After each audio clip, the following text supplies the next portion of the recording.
Semiologia neurológica, exame neurológico, exame do sétimo nervo craniano, nervo facial, Dr. Christian Schmenis. O nervo facial possui basicamente três funções. A mais evidente delas é a musculatura, ele que inerva a musculatura facial, a musculatura da expressão facial, da mímica facial. A outra função motora dele é o estapédio, que no caso é o outro músculo que inerva a parte do ouvido médio. O primeiro que a gente tinha falado é o trigêmeo. Ele tem a função de sensibilidade do paladar dos 2/3 anteriores da língua, lembrando que agora sim é paladar e não sensibilidade tátil como é o trigêmeo. E uma sensibilidade de uma pequena região do meato auditivo externo. Autonômica, função autonômica, ele manda inervação parasimpática para as glândulas lacrimais e para todas as glândulas salivares, exceto a parótida. Aqui, esquematicamente, nós podemos ver mais uma vez o tronco cerebral esquematicamente colocado aqui para a gente ver a altura do nervo, do facial. Fica aproximadamente na ponte. Aqui a gente vai ter as inervações, as funções do facial. Começando com a autonômica sendo mostrada aqui em amarelo. Então nós temos que tem a inervação das glândulas lacrimais, das glândulas salivares, aqui esquematicamente mostrando. A sensibilidade especial, aqui núcleo do trato solitário. Se você seguir a linha verde, você vai ver que ele vai vir aqui para a língua, 2/3 anteriores da língua, sensibilidade especial, sensibilidade gustativa, 2/3 anteriores da língua. A parte motora, que é esse laranja, o núcleo motor do facial aqui, lançando os ramos para toda a musculatura da face.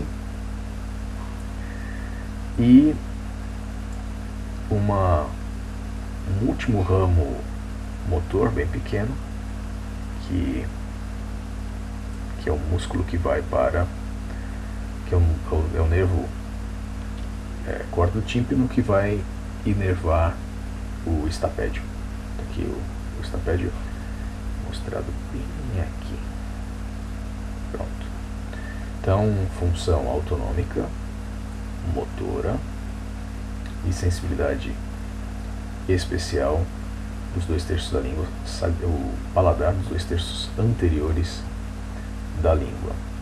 Então, mímica facial, paladar, parasimpático, glândulas lacrimais e salivares, exceto parótida. Aqui esquematizando mais uma vez os ramos motores para toda a face.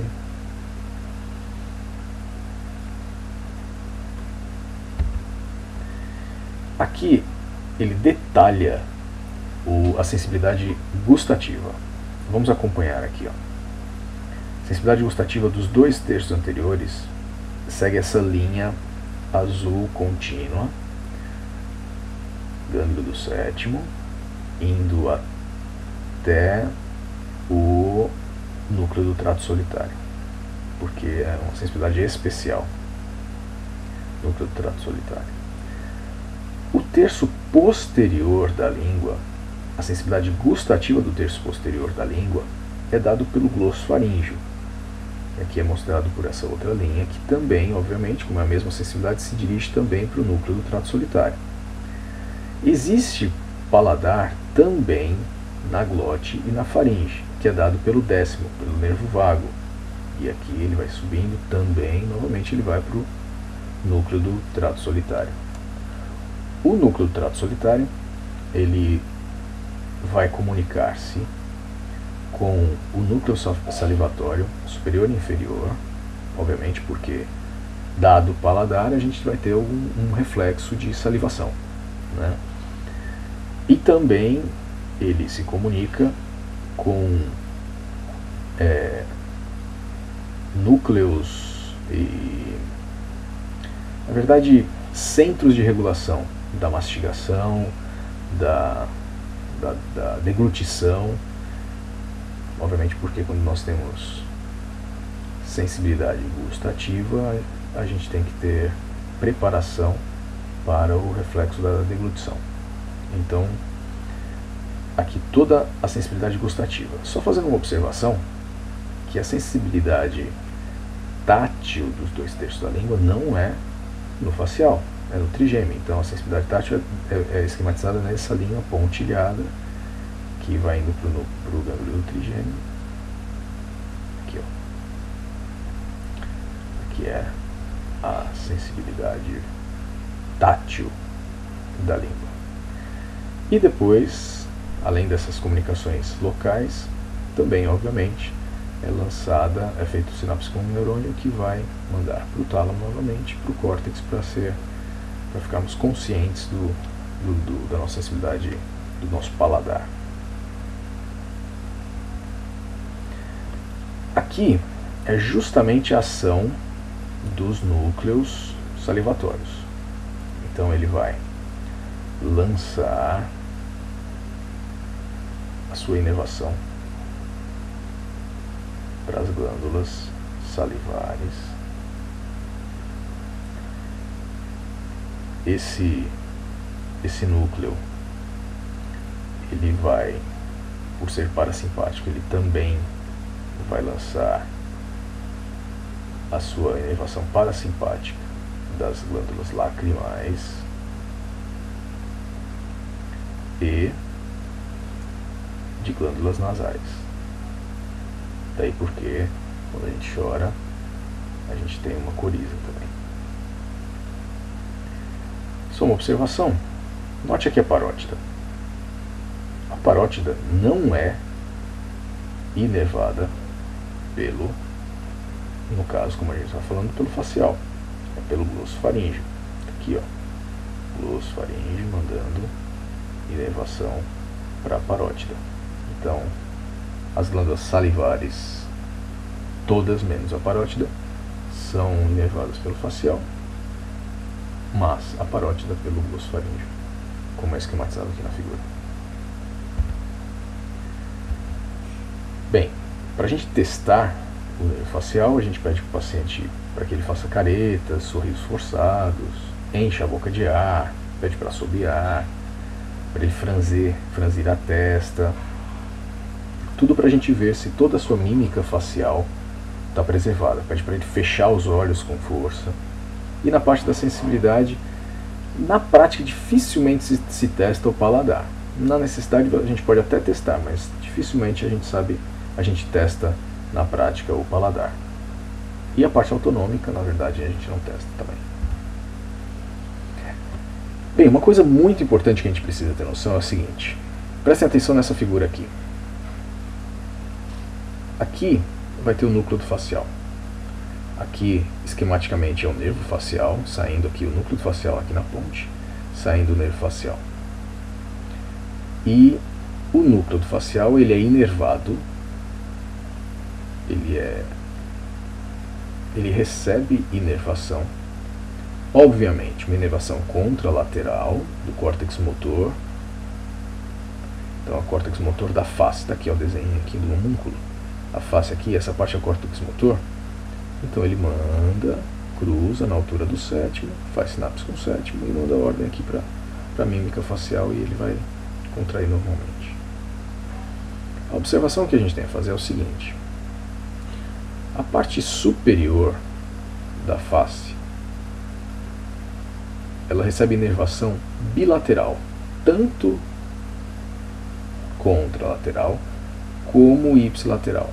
Então, quando o paciente tem uma paralisia facial e ela foi ocasionada por uma alteração aqui nesse córtex, por exemplo, um AVC aqui, a parte inferior da face fica paralisada, mas a parte superior não fica.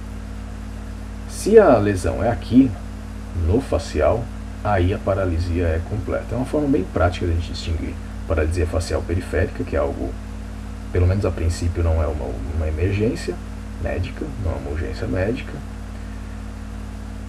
Deve ser investigado, deve ser tratado e tudo mais, mas não é. Você não precisa internar esse paciente de urgência, como deve fazer se for uma lesão central, no caso um AVC. Normalmente as duas aparecem de forma aguda. Então, para você distinguir de uma forma mais fácil, você olha, se pegar toda a face, paralisia facial periférica, menos grave. Se pegar a parte só inferior da face, o andar inferior da face, mais grave, porque fala a favor de ser uma lesão lá do sistema nervoso, lá do cérebro, e aponta para uma lesão cerebral, não do nervo. Essa figura está aqui para a gente tentar entender melhor por que acontece isso. Vamos lá, vamos acompanhar aqui o que está acontecendo. Eu tenho aqui o córtex motor, do lado esquerdo do paciente. Esse aqui cérebro é como se eu estivesse olhando esse cérebro por cima. Aqui é o giro pré-central, subcentral está aqui. Aqui é o giro pré-central, que é o nosso córtex motor. Aqui na convexidade, naquele homúnculo que a gente viu na figura anterior, é onde tem a inervação da face. Bem, dali vai sair o córtico nuclear, o trato córtico nuclear, que vai acompanhando o córtico espinhal. Quando chega na altura do sétimo, ele vai cruzar, vai fazer sinapse com o núcleo do sétimo. Aqui do núcleo do sétimo sai o nervo facial. Ok? Vamos inverter para entender melhor. Pronto, aqui é o nervo facial. O nervo facial, ele lança inervação para toda a musculatura da face.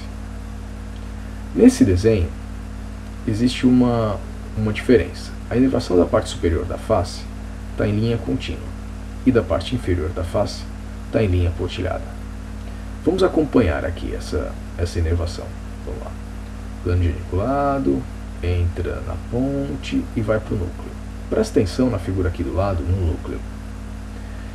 É como se nós tivéssemos dois núcleos, dois subnúcleos. O nervo facial é como se ele tivesse dois subnúcleos. Um que é responsável pela parte inferior da face e outro que é responsável pela parte superior da face. Presta atenção nesse da parte inferior da face. Aqui só tem uma sinapse nele aqui.